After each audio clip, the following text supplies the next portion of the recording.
Sabe, a eletricidade pode até parecer mágica, né? Um fluxo de energia invisível que simplesmente funciona. Mas não tem nada de mágico. É pura física.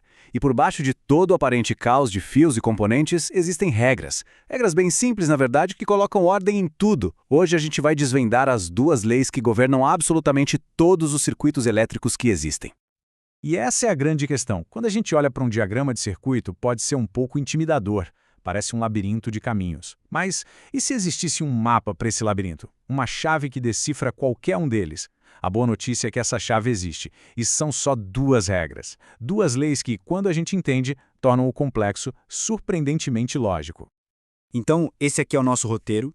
Vamos primeiro entender o desafio, depois decifrar cada uma das duas regras, ver como elas se aplicam num cenário do mundo real e, no final, juntar tudo para ver como o sistema todo funciona em harmonia. Pensa assim, todo jogo tem regras, e um circuito elétrico não é diferente. Para entender o que está acontecendo ali, não adianta só chutar. É preciso conhecer as regras fundamentais que governam cada movimento da eletricidade. E a pessoa que nos deu essas regras foi o físico alemão Gustav Kirchhoff. Lá em 1845, ele publicou essas duas leis que até hoje são a espinha dorsal de toda a engenharia elétrica. Foi ele que nos deu as ferramentas para resolver esse quebra-cabeça. Vamos então para a primeira regra. Ela lida com uma coisa que acontece o tempo todo num circuito: os cruzamentos, as interseções de fios. E o princípio por trás dela é super intuitivo. O nome oficial dela é Lei das Correntes de Kirchhoff, ou simplesmente LKC. O que ela diz é o seguinte: em qualquer ponto de conexão de um circuito, que a gente chama de nó, a quantidade total de corrente que chega tem que ser exatamente igual à quantidade de corrente que sai. E por que isso acontece? Por causa de um princípio fundamental da física: a conservação da carga. Pensem num sistema de canos de água. A água que entra numa junção tem que sair pelos outros canos. Ela não some do nada e nem é criada ali no meio. Com a eletricidade é a mesmíssima coisa. O que entra tem que sair. Simples assim. E o mais impressionante é a simplicidade da matemática por trás disso. A equação basicamente diz que a soma de todas as correntes em um nó é sempre zero. É como uma contabilidade perfeita. As entradas menos as saídas dá zero. O balanço é perfeito, sempre. Para a gente poder usar essa lei na prática, existe uma convenção, uma regrinha bem fácil. A gente considera as correntes que entram no nó como positivas e as que saem como negativas. Aí é só somar tudo e o resultado tem que ser zero. É uma ferramenta de checagem perfeita. Certo. Então a gente já entendeu como o fluxo de corrente funciona nos cruzamentos. Mas, e a energia por trás desse fluxo? A segunda lei trata exatamente disso. Ela fala sobre a jornada da energia ao longo de qualquer caminho fechado dentro de um circuito. Essa é a lei das tensões de Kirchhoff, ou LKT. Ela afirma que se a gente percorrer qualquer caminho fechado num circuito, uma malha, e for somando todos os ganhos e perdas de tensão no caminho, no final o resultado vai ser zero. A gente sempre volta para o ponto de partida energeticamente falando.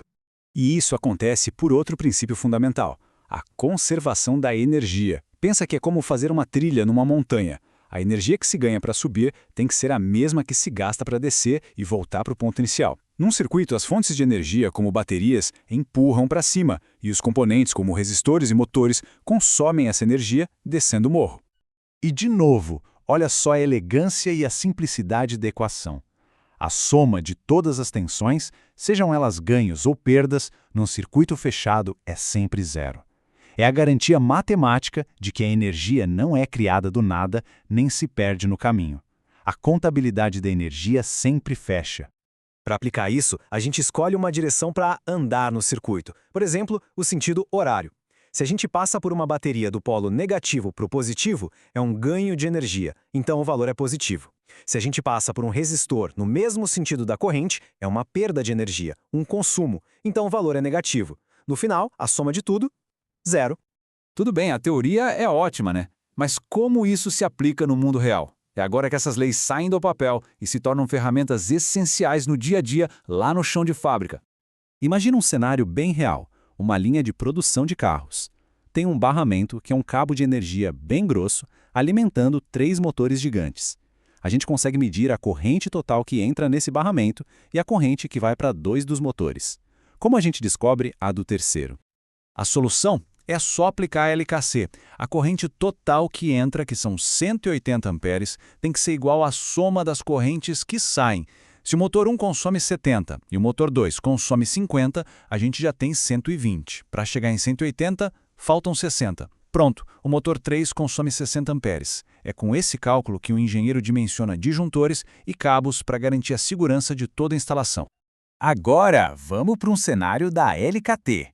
Pensa num painel de energia que fornece 440 volts para duas máquinas que estão lá longe. O cabo que leva a energia até elas é longo, então ele mesmo consome um pouco de tensão. Como a gente sabe se a energia está sendo distribuída do jeito certo? É aqui que a LKT entra em campo. A tensão da fonte, os 440 volts, tem que ser totalmente consumida ao longo desse caminho. Vamos ver. 20 volts se perdem no próprio cabo. 260 volts são consumidos pelo primeiro motor e 160 pelo segundo. Se a gente somar tudo, 20 mais 260 mais 160 dá exatamente 440. A conta fecha.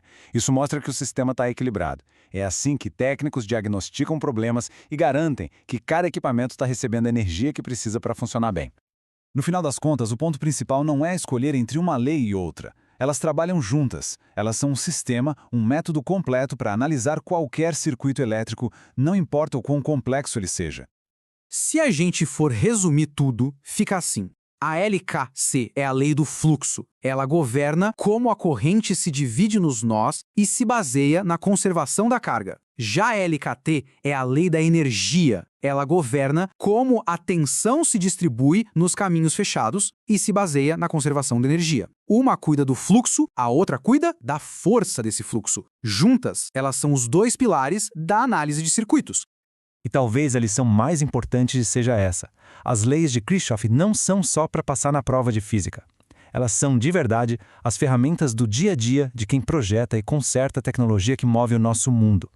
Do smartphone no nosso bolso até as gigantescas redes de energia que alimentam cidades inteiras. São ferramentas vivas. Isso tudo nos leva a uma última pergunta, uma reflexão. As leis de Kirchhoff governam a eletricidade de uma forma invisível, mas fundamental. Que outras regras, que outras leis da natureza estão por aí governando a tecnologia que a gente usa todo dia sem nem pensar nisso? A física está cheia delas, e elas estão só esperando para serem exploradas.